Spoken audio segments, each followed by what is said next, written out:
Okay, we're going to work on the differentiation of trig functions. When you differentiate trig functions, the most important rule you're going to use is the chain rule. So having the formula sheet alongside with you is very important while you're differentiating the trig function. So let's take an example, simple example, sine 3x plus 5. So differentiating that, differentiation of the sine. So here we have two functions. The sine is the first one, and then the second one is the 3x plus 5. So the first one is the sine. Differentiation of the sine is cosine. The angle never change. So cosine 3x plus 5 multiplied by the differentiation of the angle now, which is 3. So you can rewrite it nicely.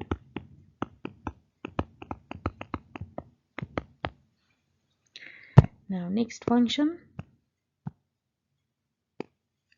you can have a bit harder. For example, tan square to 2x plus 6x square.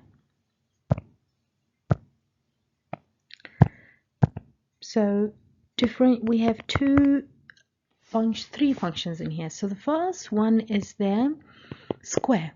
That's what we differentiate first, which is the polynomial. Then we differentiate the tan, which is the second one, and then the 2x, which is the angle.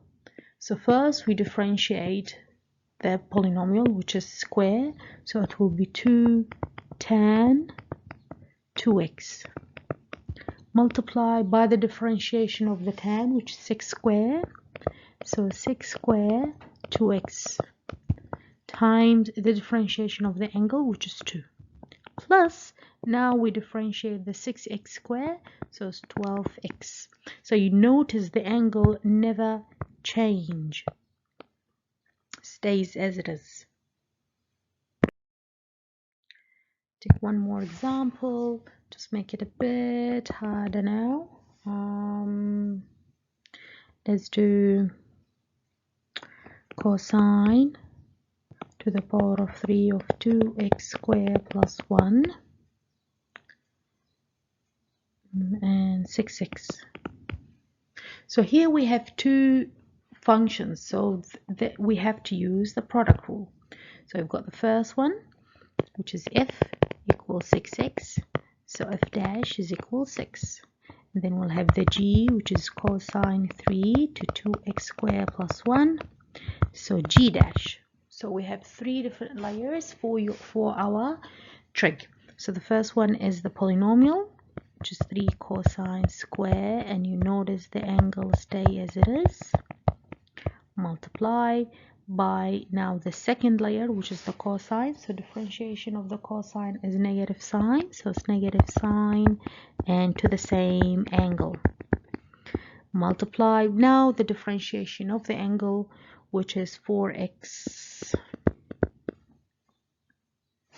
So I can simplify this or make it not look, so it's negative 12x cosine square 2x squared plus 1, and then sine 2x squared plus 1.